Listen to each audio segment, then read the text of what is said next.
नमस्ते प्यारे बच्चों, आपकी परीक्षाएं आरंभ हो चुकी हैं और आपने 2 परीक्षा दे दी हैं, एक इंग्लिश की और एक हिंदी की। मैं आशा करती हूं कि आपके दोनों पेपर बहुत ही अच्छे गए होंगे, आपने अच्छी तरह से अटेम्प्ट किया होगा। तो और अब आपका अगला पेपर गणित का है, जो कि 5 तारीख सोमवार को है। तो तब तक आप गणित की अच्छी तरह से तैयारी कीजिए। तो आज मैं आपके सामने चौथी कक्षा के गणित में प्रश्नावली नंबर 5 पहाड़े और बंटवारे के सवालों को समझा रही हूँ। तो साथ में अपनी कॉपी पेंसिल ज़रूर रखिए और सवाल को 2 या 3 बार कम से कम पढ़ें और देखिए कि आपसे क्या पूछा गया है और आपने किस तरीके से इसको करना है। तो मैं आपके सामने पहला प्रश्न कर रही हूँ। एक फल विक्रेता ने, विक्रेता क्या होता है? फल को बेचने वाला ने एक दर्जन के 6 गुच्छे उसने बेचने के लिए रखे हुए हैं। तो उसके पास कुल केले कितने हैं? ठीक, अब ये देखिए, एक दर्जन में कितने होते हैं आपको पता है? 12 होते हैं एक दर्जन में। और हमने कितने गुच्छे बताने हैं? 6 गुच्छे बताने हैं। एक दर्जन में 12 तो 6 गुच्छे में कितने हो गए? सबसे पहले आपको पहाड़े अच्छी तरह से याद होने चाहिए, और अगर आप ये अच्छी तरह से आपको याद हैं तो आप ये सवाल अच्छी तरह से कर पाएंगे। तो 12 छीक कितना होता है? हमने निकालना है 72। कितना होता है? 72। और हमारे सामने 4 ऑप्शन है, 62, 72, 82, 92। तो हम किस पर टिक मार्क लगाएंगे? 72 पर टिक मार्क लगा देंगे। फिर से सवाल को पढ़िए। फल बेचने वाले ने एक दर्जन के 6 गुच्छे रखे हुए हैं बेचने के लिए। एक दर्जन में एक, यानी कि 12 के 6 गुच्छे रखे हुए हैं। तो हमने कुल केले बताने हैं। तो जब हम एक से अधिक वस्तु का मूल्य निकालते हैं तो तब हम क्या करते हैं? गुना करते हैं। ये आपको क्लियर हो गया होगा। उसके बाद हमारा सवाल नंबर 2 है। एक फल विक्रेता के पास 12 डिब्बे सेबों के हैं। कितने डिब्बे? 12 डिब्बे सेबों के हैं। एक डिब्बे में 5 सेब हैं। कितने सेब हैं? 5 सेब हैं। सभी डिब्बों में कुल कितने सेब हैं? तो ये देखिए, एक फल विक्रेता के पास 12 डिब्बे आपके सामने आ गया, ये 12, और एक डिब्बे में 5 हैं। तो हमने निकालना है 12 पंजे कितना हो गया हमारा? 60 हो गया। अगर आपको पहाड़े अच्छी तरह से याद है तो आप इसे बहुत ही जल्दी से कर पाएंगे। तो आप हमारे उत्तर में देखिए, अब कहाँ पर कौन सा ऑप्शन 60 में लिखा हुआ है? पहला क्या है? 50, दूसरा 60, तीसरा 70, चौथा 80। तो हम 60 पर ऐसे टिक मार्क लगा देंगे। ये भी आपको क्लियर हो गया। उसके बाद प्रश्न नंबर 3। चूचू चूहा कूद रहा है। चूचू चूहा कूद रहा है। वह एक कूद में तीसरे अंक पर कूदता है। एक कूद में तीसरे अंक पर कूदता है। तो बताओ 8 बार वह कूदने पर कौन सी संख्या पर पहुंचेगा? ये देखिए, फिर से सवाल को पढ़िए और ध्यान से समझिए। एक चूहा है, वो एक कूद में तीसरे अंक पर यहाँ से कूदता है और सीधा तीसरे अंक पर पहुंच जाता है। तो वो 8 बार ऐसे कूदता है। तो 8 बार कूदेगा तो 8 को आप 3 से क्या कर देंगे? मल्टीप्लाई, गुना कर देंगे। 8 तिया कितना होता है आपको पता है? 24 होता है। ठीक, अब यहाँ पर देखिए हमारा कितना आया? पहला 18, दूसरा 16, तीसरा 24, चौथा 32। तो आप 24 पर ऐसे टिक मार्क लगा देंगे। यह भी आपको क्लियर हो गया होगा।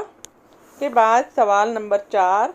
हीरा कछुआ तीसरी बार में 24वें अंक पर पहुंच गया। तीसरी बार में 24वें अंक पर पहुंच गया। देखिए, और अब बताओ हीरा ने पहली बार में कितने अंक पर वो कूदा था? देखो, तीसरी बार में तो 24वें, हमने पहली बार का बताना है। ठीक है, हमने जब पहली बार का निकालना है तो हम क्या करेंगे? इसको 24 को 3 से भाग कर देंगे। तो ये देखिए, मैं इस यहाँ करके दिखाती हूँ आपको। 24 को 3 के पहाड़े में 24 कब आता है? तो आप सोचिए, 3 का पहाड़ा सोचेंगे तो आपको याद आ जाएगा, 3 अठे 24 होता है। तो 3 अठे 24, ऐसे 4 में से 4 की 0, 2 में से 2 की 0। तो हमारा उत्तर क्या आया? 8 आया। ऑप्शन देखिए, 6, 7, 8, 9। तो 8 हमारा ये लिखा हुआ, यहाँ पर ऐसे टिक मार्क लगा दें। सवाल को ध्यान से पढ़ना है और समझना है कि आपसे क्या पूछा गया है। फिर से समझिए, इसको तीसरी बार में पहुंच गया, हमने पहली बार का निकालना है। तो पहली बार निकालने के लिए हम क्या करेंगे? 24 को 3 से भाग कर देंगे। इसके बाद हमारा सवाल नंबर 5। मेंढक एक छलांग में 5वें अंक पर कूदता है। ये देखिए, तो चौथी बार में कूदने पर वो किस अंक पर पहुंचा। अब देखिए आगे आगे का बताना है हमने, एक छलांग में 5वें अंक पर। ठीक है, तो चौथी बार में बताना है कूदने पर, तो हम क्या करेंगे, 4 को 5 से गुना कर देंगे। तो कितना आया, 4 पंजे 20, बिल्कुल ठीक। अब ये देखिए हमारा 20 कहाँ लिखा हुआ है, पहला ऑप्शन 30, दूसरा 20, तीसरा 16, चौथा 40। तो 20 ही रहा, यहाँ पर ऐसे टिक मार्क लगा देंगे। फिर हमारा सवाल नंबर 6, बंदर एक छलांग में 9वें अंक पर कूदता है। जैसे मैं बोल बोल कर पढ़ रही हूँ वैसे आपने भी ऐसे पढ़ना है, समझना है। बार बार आपको यही बात कहूँगी कि जितना आप खुद पढ़ेंगे, समझेंगे और सोचेंगे क्या पूछा गया है। बहुत ही आसान सवाल हैं, कोई भी सवाल मुश्किल नहीं है। ठीक है बच्चों, फिर से पढ़ रही हूँ, बंदर एक छलांग में 9वें अंक पर कूदता है, तो ऐसे ही 8वें बार कूदने के बाद वह किस अंक पर पहुँचेगा। 8वीं बार बताना है। फिर वही, हम जब किसी वस्तु को ज़्यादा मूल्य निकालते हैं तो हम इसको क्या करते हैं, गुना करते हैं। देखिए एक छलांग में 9वें अंक पर 8वें पर बताना है हमने, तो 8 को 9 से आप गुना करेंगे, कितना आएगा, 8 नेम 72। तो 72 देखिए कहाँ लिखा हुआ है, ये लिखा हुआ है 48, ये लिखा हुआ है 56, ये लिखा हुआ है 72 और ये 80। ये हमारा 72 हम यहाँ पर ऐसे टिक मार्क लगा देंगे। ये भी आपको क्लियर हो गया होगा। फिर उसके बाद सवाल नंबर 7। तो बच्चों अब हम 7वें सवाल को समझते हैं। विपाशा के पास 100 रुपये के 50 नोट हैं। कितने नोट हैं, 50 नोट हैं। तो उसके पास कितनी राशि है। 100 रुपये के 50 नोट, 100 रुपये के कितने नोट, 50। तो उसके पास कितनी राशि है, तो 100 को आप 50 से गुना कर देंगे। अब कैसे करेंगे, ये देखिए 5 है कम 5 और ये कितनी जीरो है, ये 2 और 1, 3 जीरो हो गई ना, 3 जीरो लगा दीजिए। तो कितना बन गया हमारा, 5000। तो ये पहला ऑप्शन 5, दूसरा 500, तीसरा 5000, चौथा 50000। तो 5000 पर ऐसे टिक मार्क आप लगा देंगे। ये भी आपको क्लियर हो गया होगा। उसके बाद हमारा सवाल नंबर 8 है। रामनिवास ने अपनी दुकान के लिए 4 बोरी चीनी खरीदी। यदि एक बोरी में 100 किलोग्राम चीनी आती है तो 4 बोरियों में कितनी चीनी आएगी। फिर से पढ़िए, 4 बोरी चीनी खरीदी, एक बोरी में है 100 किलोग्राम, तो हमने 4 बोरियों का बताना है। एक में है 100 किलोग्राम, तो 4 में कितनी हुई, गुना कर दीजिए 100 को 4 से, 400 आ गया आपका। 400 किलोग्राम है, ध्यान से करना है। जो आंसर होते हैं वो कई बार आपको कंफ्यूज करने वाले ऐसे लगते हैं। आप देखिए ध्यान से पढ़िए, 40 किलोग्राम है, ये 400 किलोग्राम है, ये 400 ग्राम है और ये 4000 ग्राम है। हमारा क्या आएगा, 400 किलोग्राम आएगा। अब 400 किलोग्राम कहाँ लिखा हुआ है, ये लिखा हुआ है आपका, तो आपने ऐसे इस पर टिक मार्क लगाना है। फिर से बता रही हूँ, इस पर, ये 400 किलोग्राम पे, क्लियर। उसके बाद हमारा सवाल नंबर 9।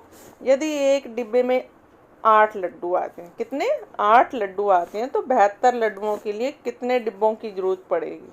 अब ये देखिए कैसे करना है इसको, एक डिब्बे में 8 लड्डू आते हैं, एक डिब्बे में, तो हमने 72 लड्डुओं का निकालना है। 72 लड्डुओं के लिए डिब्बे बताने हैं हमने, तो हम क्या करेंगे, 72 को 8 से भाग कर देंगे। अब आप सोचिए 8 के पहाड़े में 72 कब आता है, तो आपने बिल्कुल ठीक सोचा, 8 निम 72 होता है। तो आप 9 यहाँ लिख दीजिए, ये आपका 2 में 2 की 0, 7 में 7 की 0, 9 आया आपका उत्तर। तो देखिए 9 का पहले में ही 9 है, तो हम इस पर ऐसे टिक मार्क लगा देंगे। ये आपको क्लियर हो गया होगा कि जब हम बहुत सारी वस्तुओं का मूल्य निकालते हैं तो हम गुना करते हैं, जब एक वस्तु का मूल्य निकालते हैं तो हम भाग करते हैं। ये आपको क्लियर हो गया होगा। उसके बाद हमारा सवाल नंबर 10 है। कक्षा में 28 बेंच हैं, कितने, 28 बेंच हैं, एक बेंच पर 2 बच्चे बैठ सकते हैं, तो बताओ कुल कितने विद्यार्थी बैठेंगे, कितने बच्चे बैठेंगे। आपकी क्लास में 28 बेंच, कितने, 28, और आप एक बेंच पर 2 बच्चे, यानी आप और आपका दोस्त बैठा है, तो आपने बताना है कुल कितने बच्चे बैठेंगे। तो क्या करना है आपने, फिर से सवाल को समझिए कि कक्षा में 28 बेंच, एक बेंच पर, आप सोचते रहिए कि आपके एक बेंच पर 2 बच्चे हैं, तो 28 पर निकालने के लिए क्या करेंगे, 28 को 2 से गुना कर देंगे। 2 अठे 16, 16 का 6 हाथ से 1, 2 दूनी 4 और 1 5, 56 आ गया आपका उत्तर। ठीक। तो 56 देखिए कहाँ लिखा हुआ है, ये 54 है, ये 56, ये 10, ये 7, 56 ये रहा, यहाँ पर टिक मार्क लगा दीजिए। तो बच्चों इसी वीडियो में हम इतना ही समझेंगे। अगले वीडियो में मैं आपको अगले पार्ट के सवाल समझाती हूँ मैं।